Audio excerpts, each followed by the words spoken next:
Hey, you are listening to Jolt Radio, and right now we got the G Spot Poetry Hour. Hey, how y'all doing out there in radio world?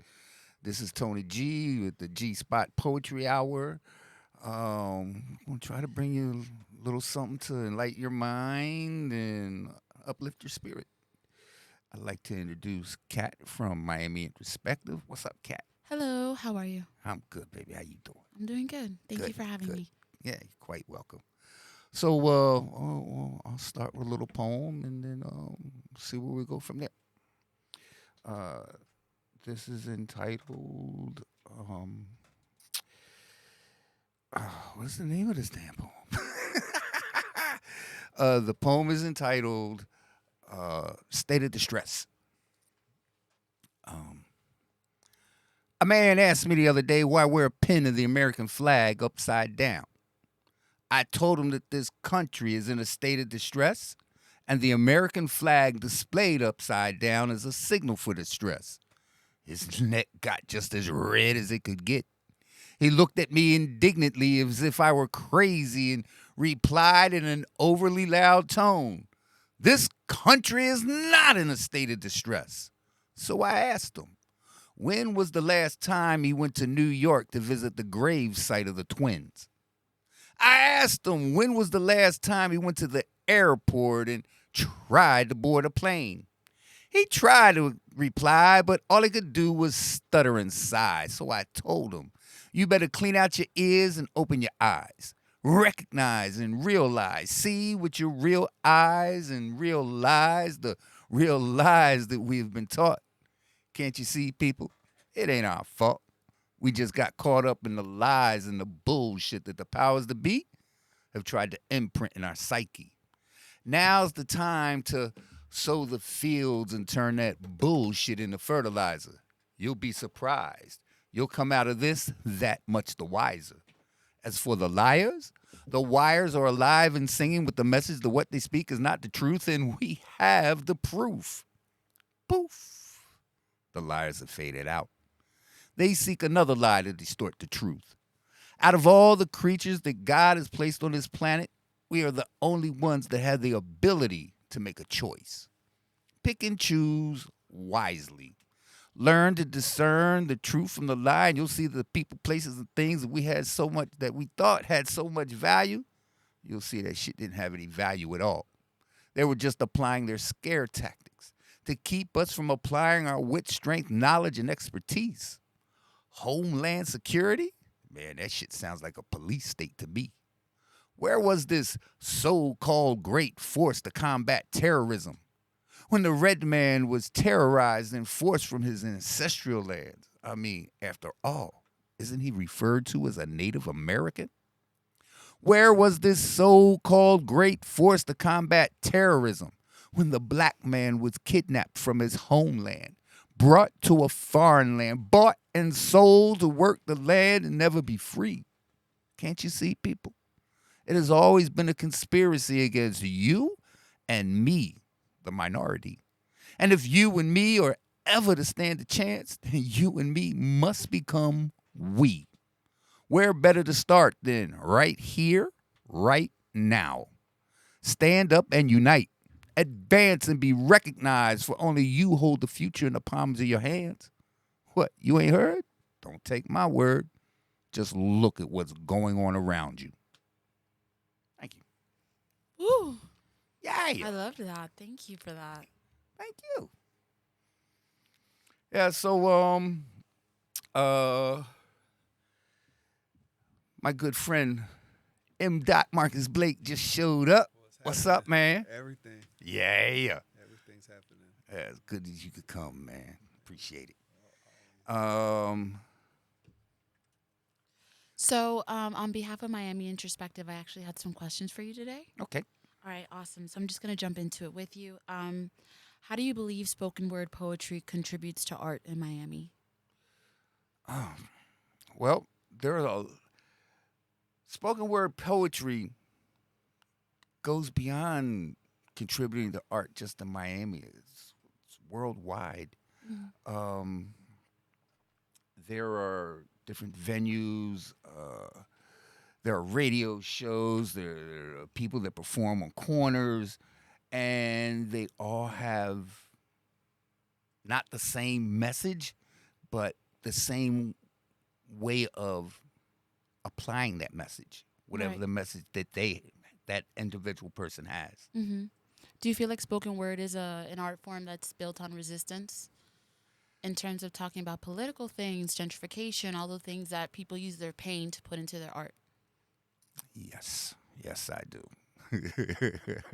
Because the spoken word piece that you just did now was very it was very into not I wouldn't use the word political, but it was very it was criticizing our society, Well, turning an eye on it, turning a mirror on it. So I wanted to know if that's something that a lot of your pieces do, or is that just the one that you decided to feature today? no, a lot of my pieces do that.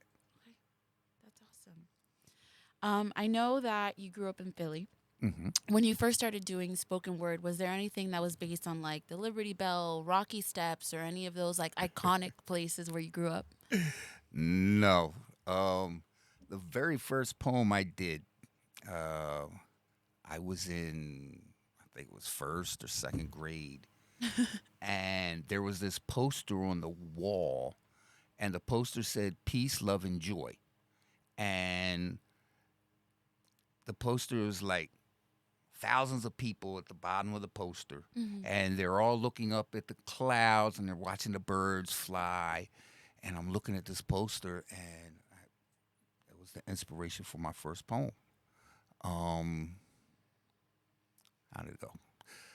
Peace, love, and joy. That's what I am. Peace is a bird flying so high. Love is me and you, and that is so fine. Joy is all of that and much, much more for me and you and others too, all around this lonely world. I can't believe you still remember that. It took you like less than 3 seconds to load that in your brain and just shoot that out. That's actually amazing. Thank you. It can be your old process, it can be your new process. When you're writing your spoken word, what is your process? How do you rehearse the piece? What goes into writing a piece for you? Well, when I've written all my life, Okay. but I never actually saw anybody get up on stage and perform.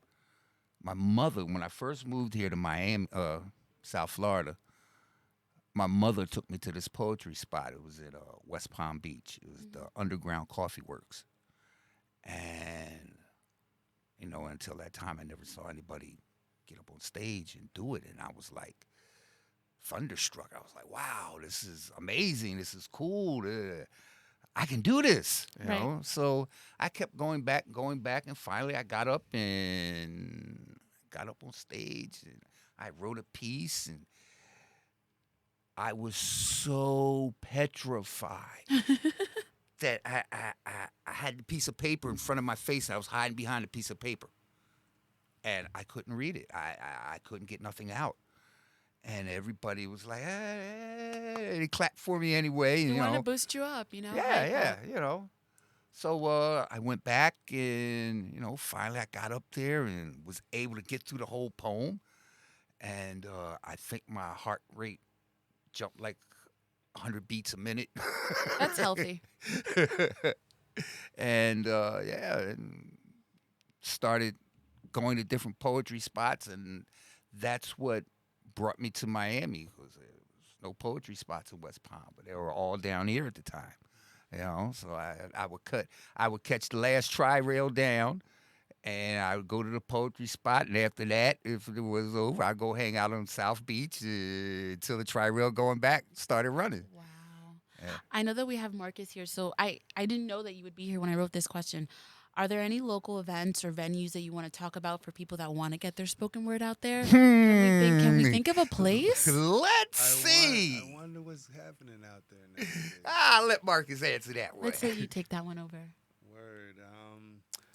For the poetry and culture, we have a little space in Little Haiti. We call it Little Bohemia.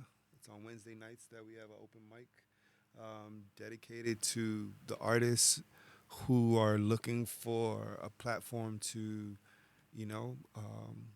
say their poems, to sing their songs. I think we spoke about this last week, where there has to be a place in your environment as an artist where you can perform outside of your walls of your house. So that's why this place exists, and mostly other places exist, for that reason, because they understand the need for the platform for people to advance their talents, or just to even broadly just express it, because I wrote it and I needed to get it out, and there's a place to do that. So, Little Haiti in Miami, Little Bohemia, Address? 175 Northeast 55th Street, Miami. Every Wednesday, no? Every single Wednesday. Now it's Every like, Wednesday. now I'm like, they're like, oh, how long you been doing it? And I'm like, more than 52 Wednesdays. And Wow. if you can do the math, then you can do the math. Yeah. Do you feel like you keep doing it for the artists, for the many people who come out there and they're able? I remember I went one day and there was a guy who didn't even do his song correct. He did a whole new song that he made up on the spot. And I remember he sat down and he talked about how happy he was just to get it out. Is that the reason why you keep doing it? I just say it's like, I'm an artist too, a poet. I make music, I write, I memorize, and it's the same to be able to have a microphone to physically get it out your body. And once you get it out, then I don't know, my process is once I get it out, then more poems come. But when I don't know, it has to exist. That's the bottom line. It has to exist. Are there any local challenges, such as gentrification, that would be a big one, that play a role in your writing right now? Like the new things that you're writing now, what are you writing about? Actually, I haven't written any new things. It's not because I hadn't been inspired. I was so damn busy doing other things, Yeah. But I have found time to go and perform my pieces. I've been writing, so I'll write a little bit something here, and I'll write a little bit of something there, but I really haven't put anything together. Mhm. It's just something I need to do. This is more a question for both of you. I don't know who's going to answer first. What advice would you give to a poet who's right now stuck in that phase where they've written everything, but they're too scared to get it out? They're too scared to talk about their artistry. Who wants to talk about what advice you would have for them? Maybe just to even go to a poetry spot as a spectator, just to listen, to see how you go about doing it. Because you don't maybe just show up and like, all right, I'm ready, I'm here, put me on the mic. So maybe just go see the different way people articulate themselves, and then, build that courage or be inspired. That's pretty much what gets you to the mic, to be inspired. Like, I'm going to do this because I feel it, and the urge is so strong to get it out. But there's no real rush to doing anything like that. Writing it down just as the poems is the start, or to have the idea or the feeling be translated into the writing, and then from there maybe to the microphone. Awesome. For you? Yeah. I think the first thing, if you've already got your stuff together, you've written it down, but you don't have an outlet for it, go to a poetry spot, any poetry spot, Right. or listen to Jolt Radio on the fourth Tuesday of the month. The G Spot Hour. There's a lot of different ways that you could go about it. Mhm. You just have to get out there and find a spot to go and check it out. And if you don't want to do it the first time you get there, keep going back And even that, until you feel comfortable. building by showing up, maybe you build the comfortness of the environment. The you community. meet the community, and you realize these people are cool. They're not gonna hurt you. They're not gonna judge you. They're here to express themselves as you. That's one thing I will say about Little Bohemia. It's definitely open. It feels like a very open space to present your art, no matter how it goes. Yeah. So I was telling you, the guy was on the mic and he was like, I don't remember the words right now, and that's okay. And he freestyled his way through it. And I Yeah. remember everyone just being so supportive and beautiful about it that I know that guy would come again. Even if he still doesn't know the words to his song, he would still give it another go. And I think it's a beautiful environment and a beautiful community. Do you have another poem for us, Tony? Okay. Yeah. So being a product of the American school system, I was taught this story about Christopher Columbus. Right. How this man came here and discovered everything that was already here. And I think the first time I heard it, I was like 7 or 8. It didn't ring true with me then. I didn't believe that shit. Mhm. So as I got older, and became more educated and more learned, I ran across this book entitled Conquest of America. The author's name was Hans Kronig. And the book looked like a pamphlet, wasn't even a quarter-inch thick. But that little book gave a very apt and detailed description of what Christopher Columbus actually did. Right. And, I'm reading this little pamphlet, and I'm like, yo, this dude's worse than Hitler. So I put him in a poem. And at that time, the late 1400s, early 1500s, Mhm. Spain was like the epitome of bureaucracy and government. So I'm thinking, government, bureaucracy, do a little something about our government in there. So the poem is entitled Contemplate This. I don't practice an art. I practice a trade just like any journeyman. Like a mason, a plumber, or a writer. That's what I am. See, masons lay brick and plumbers lay pipe. Writers pen words, but word hustlers hustle words just the way they like. I'm a word hustler, baby, and I hustle every day. So get your ear hustle on and check out how I play. Whether the subject be peace, love, joy, politics, religion, sex, life, or death. If you comprehend how I play with what I say, then you should be able to separate the fuss from the fight, the stress from the strife, and be able to enjoy the love of life without living lackadaisically or trife. Like spontaneous combustion, my words combust spontaneously and create great heat and light. So sit back and hold on tight while I take you on this historically lyrical flight. Shall I start with the homicidal lunatic Christopher Columbus, who was one of the very first Europeans to commit genocide in the West? Shall I relate to you how he befriended and betrayed, massacred and enslaved the entire Taino population with cruel and inhuman calculation? Patience. That was just the start of the devastation. Shall I continue by telling you how he treated the tribes of the Lucaya? How he kidnapped the entire population for supposed Catholic indoctrination, but his true goal was human subjugation through masochistic domination? Wait, I ain't even start to open up the floodgates. Shall I proceed by portraying how his predecessors prolonged the pain of the leaders of these tribes by hanging them over slow burning fires of green wood, 13 at a time? Why 13 at a time? To honor the Holy Redeemer and his 12 apostles. Then they brought the Africans on slave ships, and so started the Western slave trade. And today, the church and the government both say that we should celebrate Columbus Day. So what's next?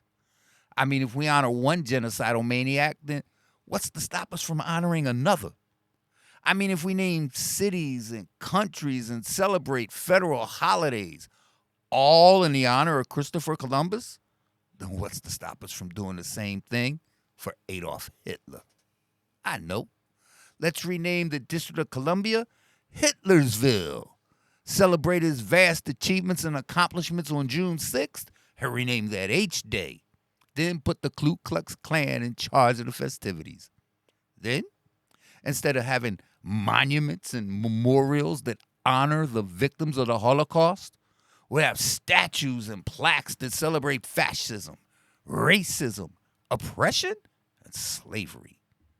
Then, instead of having a two-party political system that caters to the goodwill and interest of the people, we'd have a one-party political system that kowtows to big business and corporate interest. Then instead of having a president who is elected by the people, we'd have a president who's elected by an electoral college. Then instead of having a Supreme Court whose only interest is to uphold the letter of the law of the land, we have a Supreme Court whose only interest is its own petty in-house bickering. Then instead of having a Congress who supports the war on terrorism, we have a Congress who supports the systematic decimation and calculated annihilation of the indigenous population of what we now refer to as this great nation. Does any of this ring a bell? This is what happens when America's political check and balance system is up for sale. Going once, going twice.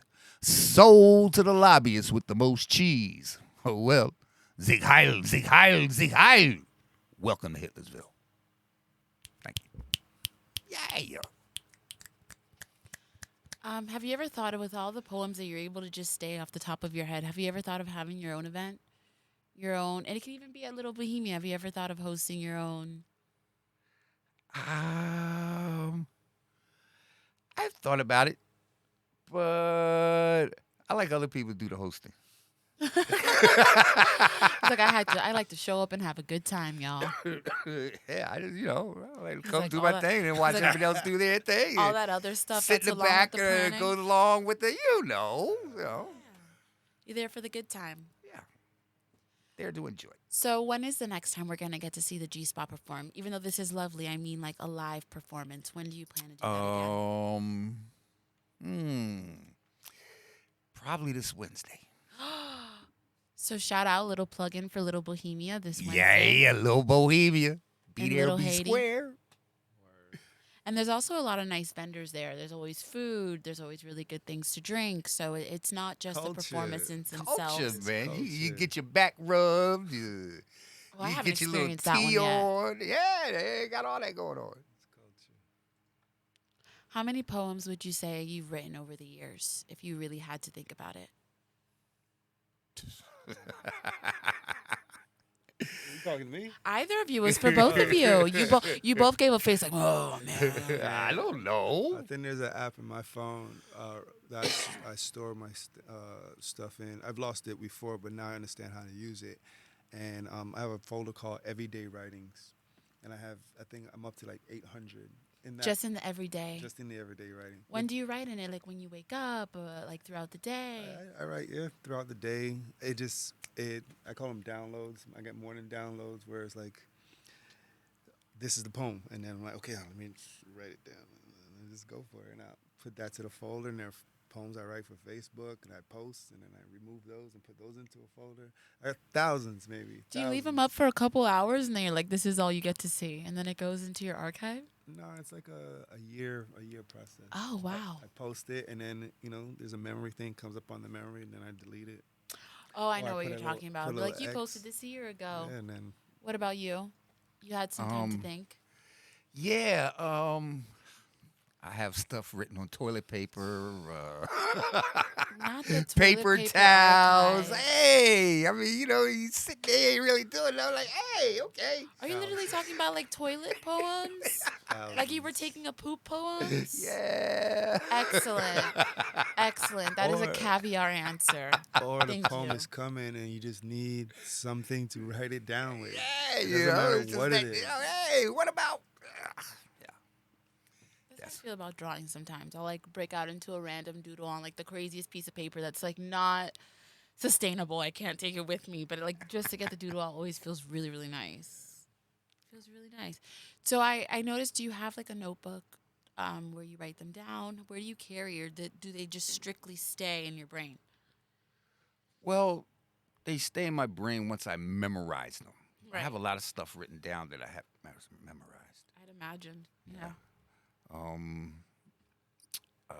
The memorization process. When I first started doing poetry, where we lived at, I lived up in West Palm, Okay. and there was like a construction site next door. It was like an old mall that they were refurbishing. I went over there, and the building for the mall was like 10,000 square feet, and it was completely gutted out, and the acoustics were fucking amazing. That's so post-apocalyptic of you. That's very Last of Us. I love that. Go on. I'm sorry. So, I could yell as loud as I wanted, and I didn't bother nobody. And that's where I would go and practice my pieces when I first started doing it. And that was like, that's what made me really get into not using a microphone. You found your voice. Yeah, I found my voice. Yeah. In the literal sense. In the literal That sense. has to be cool. If it didn't sound so dangerous, I'd be so. I'd be so into it. If it didn't sound like the most dangerous situation in the world, I'd be into that. That's very cool. Yeah, well, everything has a little bit of danger to it. If it didn't, it wouldn't be exciting. You got to risk it to get the biscuit. Yes, I like biscuits. Butter and honey. Yeah. When do you think the next time you're going to find yourself writing? I know you said that you're very busy right now. You have other pursuits. When are you going to dedicate time to your craft? Mm. Yeah. I mean, every once in a while, I'm always like I'll see something and it'll spark something in me, and I'll write down what I see. Right. And that happens a lot. It's just that those writings, I've like kind of tucked them away because I really haven't done nothing with them yet. But it's like I write almost every day. Really? That's cool. Good to keep your writing fresh. Yeah. Do you have another poem for us? I know I keep circling back to it's your hour, man. It's your hour. You can't forget it. The G-Spot hour. It's my hour. But it being my hour is also an opportunity for other people. Oh, absolutely. Hey, Marcus, how you doing over there? I'm good. Do you want to do a poem for us today, Marcus? Finally, just being able to sit still for a minute, so I'm enjoying it. Yeah. How's your son doing, man? He's good. The amazing artist. He's probably drawing right now. he's nonstop with the He's very well spoken. yeah, Archer. He's a serious guy, man. Even at 7 years old. Yeah. He's a serious person. He's very serious about his life that's happening. But just in the conversations at 7, to have these conversations, to start to even grasp the concept of life and what you want from it, and then be able to follow it. So that's where he's at. He's ready to follow the dream. Poetry, I don't know. I see that you were writing a little something before. I was hoping that it was a little poem for us. That's my little notes. I got things I might want to say. So, because I don't know. The downloads are always happening. I'm downloading right now. I downloaded a poem last week. Don't ask me to say it yet because it's not ready, but it's coming. It's crazy. As I get inspired to write whatever, that inspiration will carry on for weeks in my mind on replay, and then I'll add a little bit to it, and then, because I already know X amount of it, so then I add a little bit and then keep, if I know that much, and just keep adding and adding. By a month and a half later, I already know the whole entire thing. Is that the average that it takes you to do something that you feel is a finished product? About a month? No, or- this is a memorization. I can, write things down and Got it. process it and put it together in the inspiration. But then there's certain things where it's like, my mind's like, you're gonna memorize this, and I don't have nothing to really do with it. It's just there. This is like on a loop. I did a spoken word poem in high school. I remember I wrote it. It was for my African American study teacher. When I gave it to her, she liked it so much. She was like, "You're gonna We perform wanna this hear for the it. whole school." We want to hear it. Oh, okay, that's hilarious. But wait, just let me finish before you ask me that. Okay. So it was the day that I had to perform it. I was in front of pretty much my whole school, like my whole senior class, and I didn't remember any of it. So I made up an entire, and it was really good. Like everybody really responded well to it. I made up an entire spoken word thing right then and there, proceeded to walk off the stage and walk out of school. That was like my first spoken word performance. I literally walked off the stage, walked out of the school gates, and went home. I was like, that is enough for today. That was the first time that I ever performed my spoken word. I was writing. I was at your house the other day. I was on your computer and I was actually writing some spoken word, and you were reading it on your Word documents. I write a lot as well. I don't know if I don't know at what point I'll get to you guys' stages where it's ready for me to put out to other people, but I definitely write a lot. I write every day as well. But I admire you both because I don't know if I have anything that's at the stage where I would want to present it to other people. Maybe in a more intimate setting, maybe at Little Bohemia in Little Haiti, which is happening tomorrow. Yeah, that's why I kept taking you back there. 'Cause I knew you got something in there. Even that, like making art and writing poems. Like I've never been in that mind frame where it's like I wrote this for anyone. I wrote this because I wrote it and how I felt about it. And if I happen to memorize it or get on the mic and say it, and other people like it, that's cool. But if no one said anything and no one clapped, it didn't matter. It's Yeah. like, that's why I wrote it to express Get it out. to express the breath myself, and then we inspire other people through that, and then that's cool. But you'll get into a writer's block, thinking like, how can I entertain the people, or what do I need to say to make them feel me, understand me? If they don't get it, they don't get it. Yeah, it's not always going to happen. Either they will or they won't. So I feel like I'm saying a poem. I'm still circling back to, are you going to perform something for us today? Who, me? Yes, you. Sure. So, there's, I don't know, my spectrum is pretty broad. But while you were asking Tony about those things, it's really like because we have the ability as artists to articulate the world. And, so it's really like saying, like, being able to look at something and then capturing it and then being able to articulate it. Maybe somebody else can't, and then they feel it, and that's why they're inspired. Even though there's no more marching and no more picket signs, there's still a war going on. It's being held in the mind, fought with dollar signs on an economic battlefield, where the officials don't care how you feel and what team you so-called represent. They'll still shoot you right off the fence, all in the name of them dead presidents. So I stay aware of the unclear in my atmosphere. I keep my mind ready, steady, focused like a rocket. I'm focused on fattening up my pockets. So I could cop me an AK, a couple hand grenades, man. I got plans on how to get my hands on them grands in a couple different ways, because got to make change, and change don't come easy. Sometimes you got to get a little grindy, a little greasy, Jump off in a brother's face, snatch his food right off his plate to show him that this is not a game. This is about the struggle and the pain, man. The fame, get the cash. It comes with the ass. Life is about survival, not about rules and regulations, restrictions of the Bible. Show me one man on this planet obeying the 10 Commandments. Prove to me that there is milk and honey in the sky after you flatline. There's only one fact, and the fact is we were born to die. We're all just passengers passing by in between space and time. So in the meantime, in between time, fight with all your might to get your mind right, then make that money stack, then give back to those who lack. Because it always seems that the poor got all the talent and the dreams and not enough federal green, just a will and a drive to survive in a world of do or die where people hate you for whatever you do.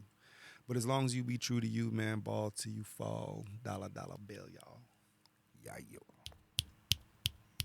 I loved that. That was a whole flow you had going. Yeah. Do you rap as well, or is it just the poetry? It's weird because like I've always had a flow or so, but maybe that people who don't know me, they're like, Marcus, you're a really good rapper. But I've never considered myself a rapper. But then I started to analyze even that because, I would say there's a lot of my content maybe inspired by hip hop or listened to rap, because rap is poetry, it's rhyming patterns, and maybe my content might be rappy, but then it's like it's to me it's more poetic than rap, but Right. It's crazy because rap is also poetic. It is. It is. But I'm not. I don't know. I just consider myself maybe in the beginning a poet, I do spoken word, but I think I have my own little genre I call border rhyme. So it's like that. It sits right there on the border of spoken word and maybe rap. So I'm not saying that I'm not a rapper, but I'm not a rapper. But I'm It's your own thing. yeah, it's like right there in the middle. But I know other people who feel the same way. You know, like they're so into their writing of the craft of the writing, but then so into the music of the influence of hip hop.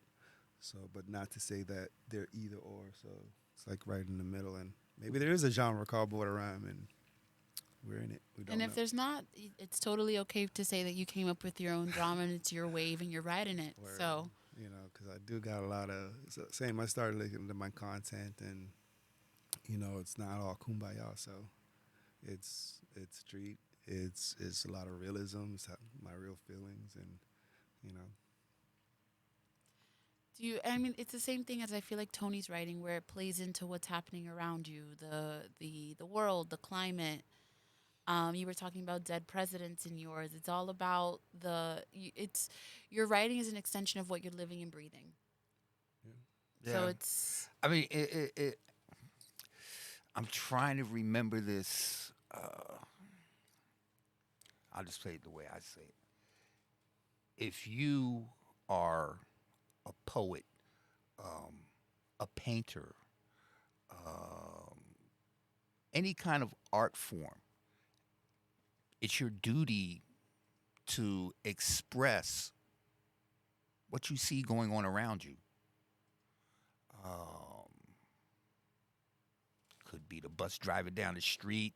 It could be the police locking somebody up. It could be anything. And whatever it is that motivates you. right. Aren't we all a product of our environment in one way or another? So wouldn't it be fair to say that the writing that comes out of us would be the products of what we consume in our environment? Yeah. Which is very perfect. That was the name of my first spoken word album. What was it? POME. It's Product of my environment. Product of my environment. poem, but product of my environment. What have you been writing down, may I ask? These are just like the first lines of certain poems. That's all I really need. Just in case, right? Just Yeah. to get the fire started. It's like a flint. I got a lot memorized, and maybe a lot to say, but I don't know certain things I do want to say. Certain, Please tell us. We're here to listen to you. Yeah, yo. what else? What else is on the list?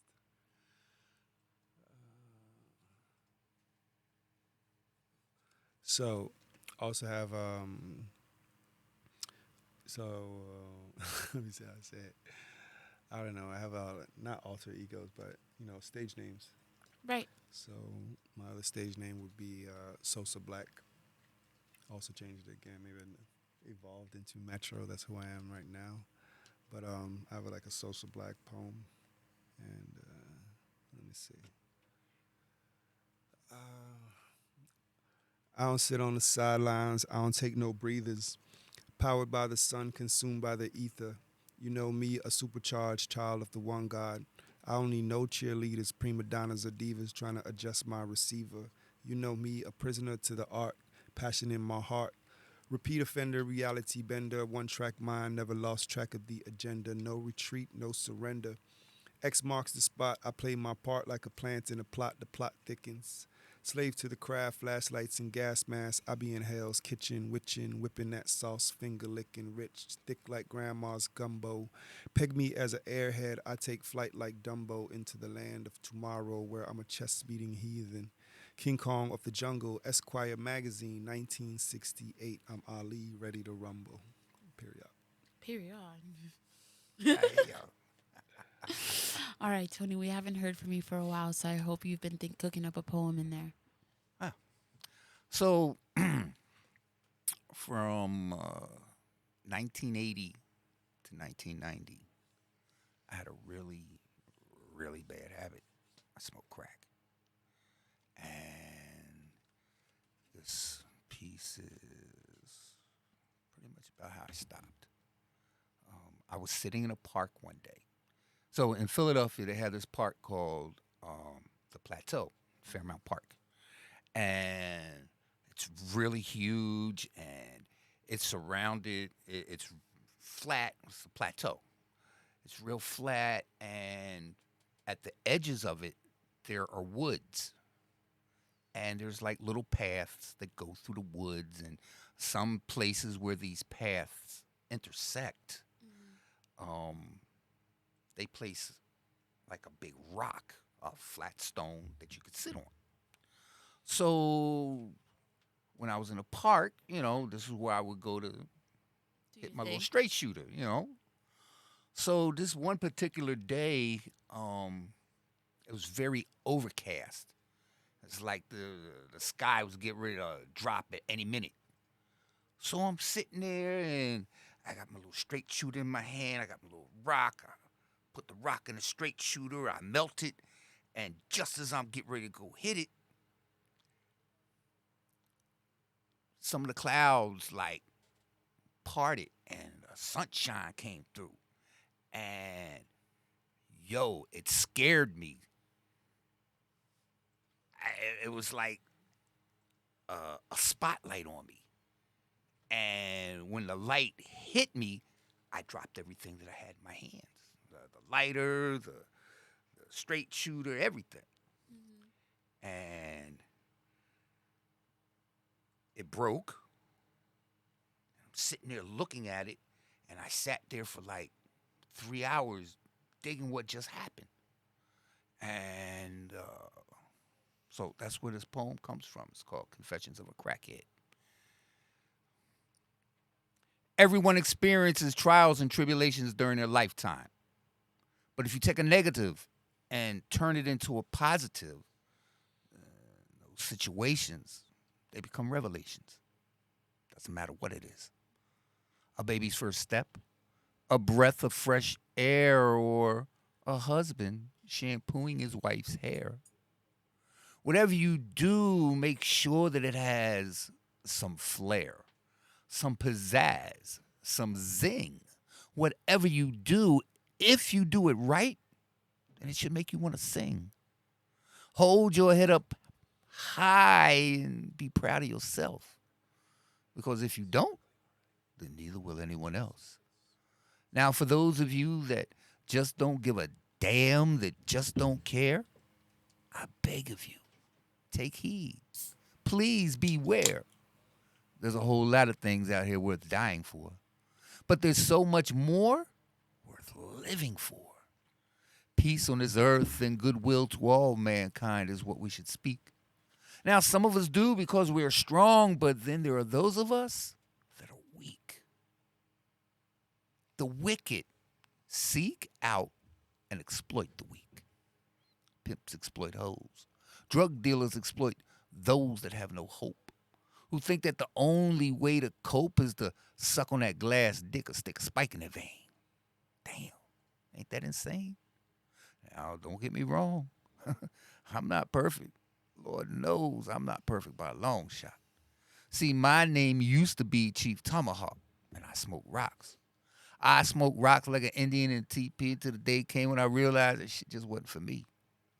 No rehab, no 12 steps, no NA, no AA, no kind of way. Would y'all like to know what saved me? I'll tell you what saved me. What saved me is the ever-loving trust and faith that I have in my Lord. See, I was lost. I didn't know what to do. I just didn't have anyone to turn to. My friends and family loved me, but I was just too damn high to see, and eventually I ran them all the hell away from me. Fucking crackhead, can't come up in my house. Steal my shit, and I'm gonna bust you upside your head with this frying pan full of sauce. That's how my people felt. They weren't wrong. They were right. I was the lowest of the low. To this day, I have permanent burn marks on the bottom of my feet from walking through hell. Then one day, I was sitting in this park. I was sitting on top of this huge-ass boulder, getting ready to hit a little-ass rock. I'm about to put a spark to it, and my hands begin to glow. I dropped stem, lighter, rock, and all. I was truly amazed at what I just saw as I looked up into the sky. Another truly amazing sight caught my eye. A single beam of light came crashing through the clouds. It came at me with such speed and might that I was mesmerized by the sight. This light, this light engulfed me. Never have I felt more joy before. To be sure, this was a message from my Lord. He brought me back from the edge of an endless abyss. He helped me to see the only thing that could help. He helped me to see me. Ever since that day, I haven't smoked a rock. Memorial Day, 1990. Word. Yeah.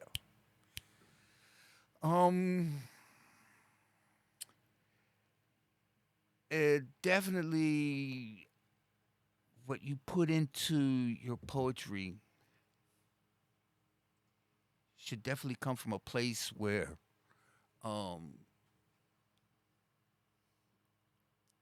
you can,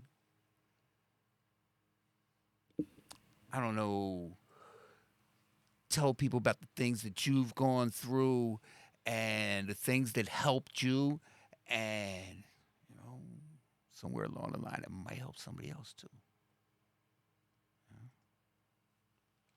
Lauren Hill did this unplugged set. It was a whole album she did, but she was talking about how when you let your gut out, so to speak, people see that you have it and they let theirs out too. Yeah. When they're willing to see that you have certain issues or certain things going on, you humanize it and you open people up to talk about their own struggles and their own issues. So it's a beautiful thing when you do things like that. Yeah.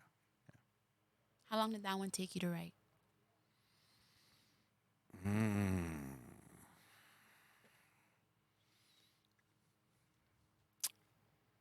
About 2 hours.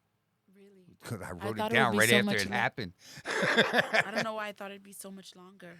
No, I mean when you get the inspiration to write, and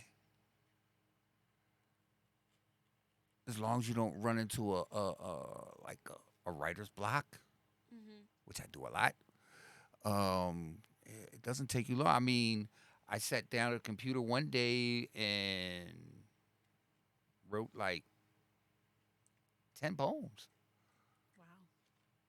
and then I learned, and then I memorized them. Right, because I feel like writing it is the first part. You then Yeah. have to actually memorize that whole thing to be able to recite it. Yeah. Well, I mean, the writing it makes it easy to memorize it. The I mean, different people have different ways of memorizing. I would stand in front of a mirror and recite the poem, and I would see where I would like add emphasis with my hands or maybe with an expression on my face, and I work that in, and then I go and try it out, see how it works. Till you solidified it. Yeah. That's awesome. Do you have another one for us, Marcus? Sure. So, I've said this poem a couple times before, but in the writing process, I think I was like, I'm gonna write a poem that I'm like trying to break my brain to do it. So, it starts off like inside these padded walls. So the padded walls are the brain. But then as it was developing, it was just, I don't know even how the poem came about, but trying to just push my limits of my imagination when writing it.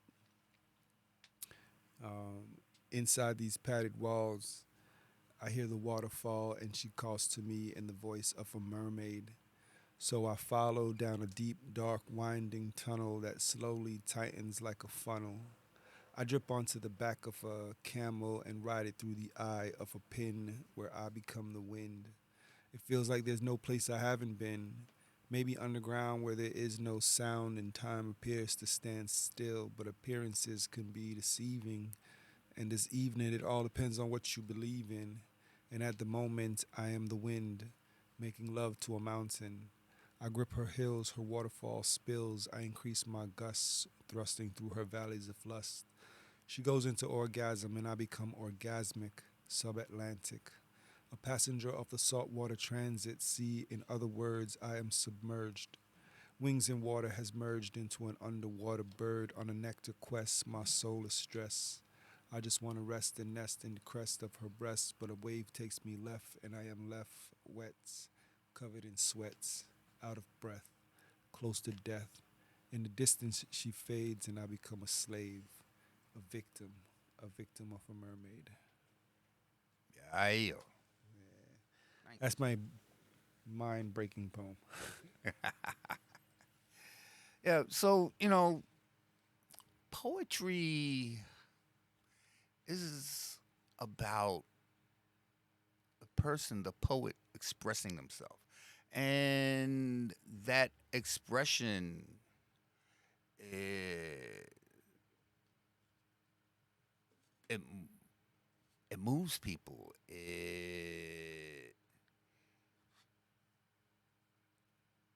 It'll make somebody sit down and listen, and like maybe they want to write their own poems.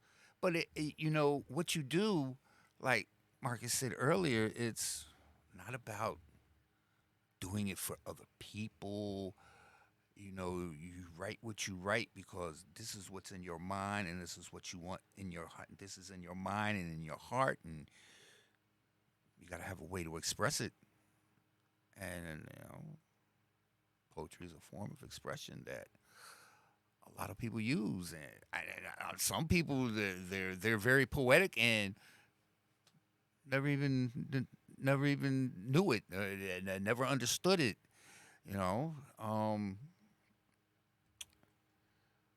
I wrote a haiku.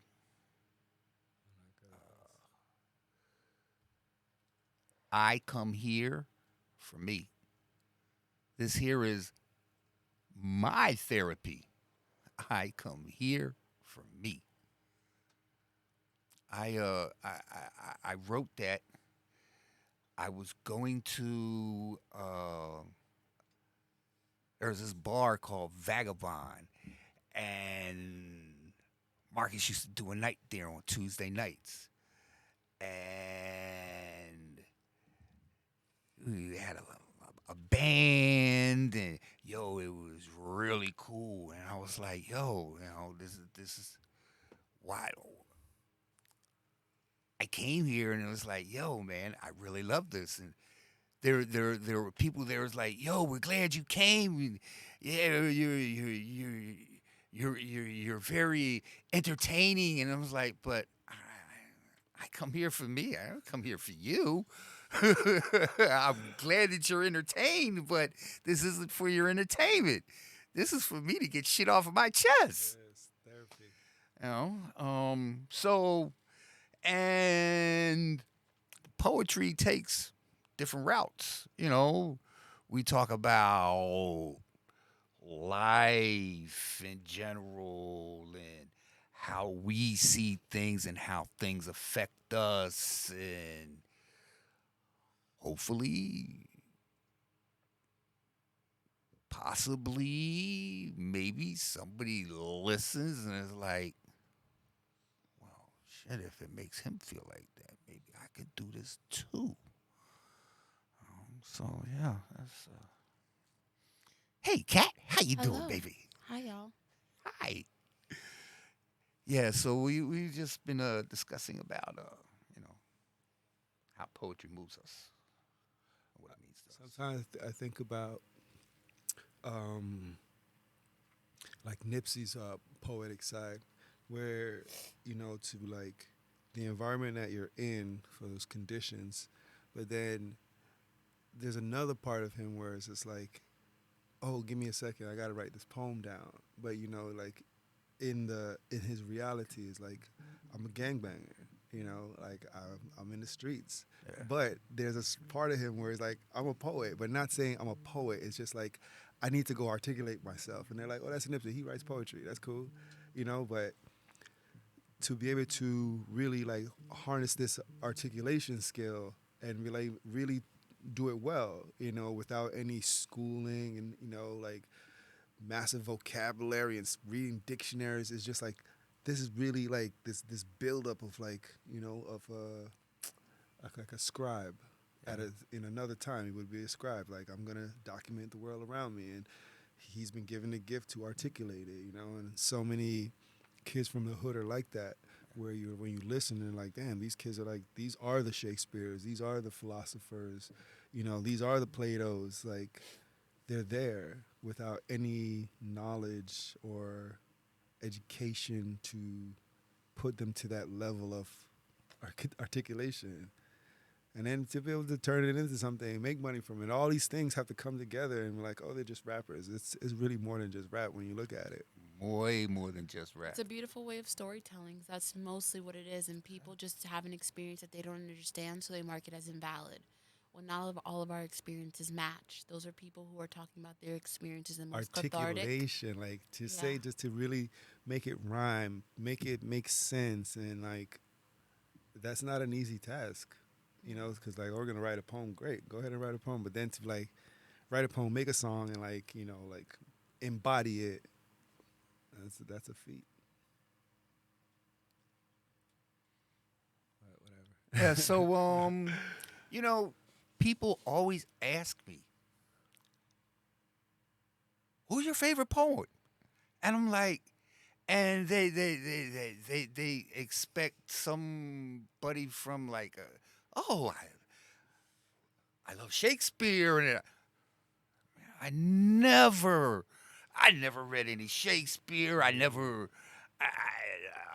different poets throughout history. I never really read anybody. I never listened to anybody's stuff, but to me, being a poet is about being yourself, and really shouldn't. It shouldn't be. It's not something that you should say. Oh, I do this because this one did it, and or you know, something like that. Do it for you, Yeah, for your own do it journey. for you. So we're gonna have to get ready to wrap this up. Hour kind of flew kind of fast here. That's what happens when you're having some fun. Yeah. You want to do something else before we leave? Got a couple minutes here. Let's see. I don't know. May I do some Metro stuff? Yeah. So Metro stuff is it's a little bit more, I think, grounded into the city. Let me see. I don't know if I'm ready to do Metro poems right now. Hold on. But we should plug in Little Bohemia one last time, which you're having your event when? Wednesday. Every Wednesday? Every Wednesday at Little Bohemia, 175 Northeast 55th Street. We're in Miami, Little Haiti. Instagram at Little Bohemia Miami. We're out there. Let's see. Yo, it's Marcus, the newest Garvey, leader of the rebel army, voice of the unheard party. I represent the struggle like Marley. I spit this anthem like Malcolm. I hold the microphone for ransom, dictate the outcome, and we want freedom.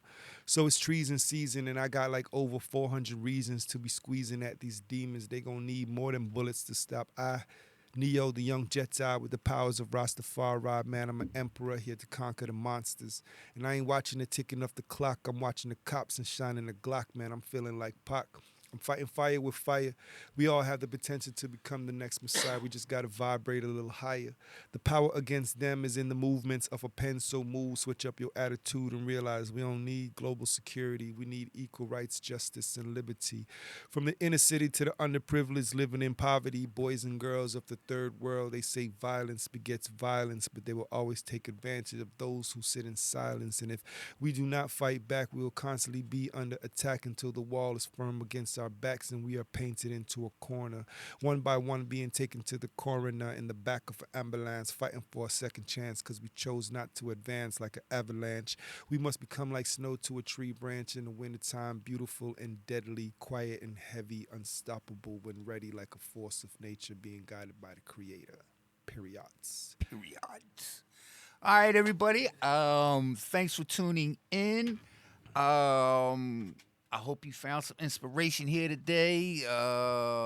If you didn't, it's okay, because we enjoy what we do here. Word. Thank you very much, and enjoy the rest of your week. Catch me out there on M. Blake and TV Land. Yeah.